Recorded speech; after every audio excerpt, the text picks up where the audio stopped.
मुझे भी चाहिए। हो जाई शादी आ जाइम ससुरा।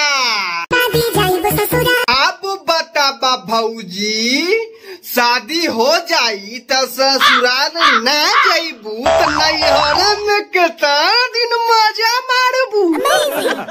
ला ना मजा जबले बानी तोहार। बात तो परफेक्ट कहलू है भौजी, जबले नैहर में रहबू तबले तो मजा दैते न रहबू। अरे जब तक नैहर में बारा भौजी तब तक मजा मार ले, चल जाई तब तक केले पे हाथ रख के न सोए के पड़ी। बाकी हम भी इतना दिन से लागल बानी, भौजी एक बार मौका दा। अरे कहना क्या चाहते हो? बाद में छिल जाई तोहर आवाज। तो तू लोग देख लो भौजी अब जातिया तो वहाँ पे सेट बेट नाना कर ले बा। ये सब तनका पता कल भौजी के बारे में नहीं पकड़े हैं। देवे के बहाली ले लो।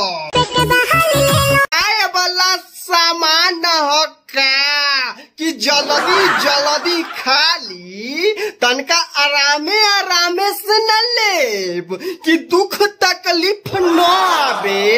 देख लो सदिया होए वाला बा।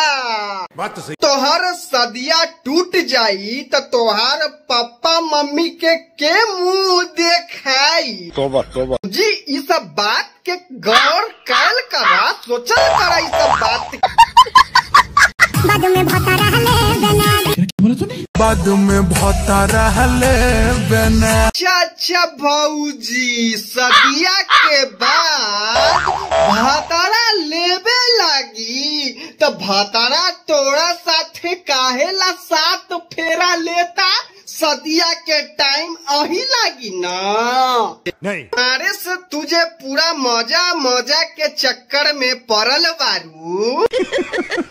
लेबे ता मजा लेता भतारा ता तू तो ओकरे पर न रहबू। पति बढ़ता निभावा। बाकी रउआ लोग का सोचता रहो कमेंट में बता दो।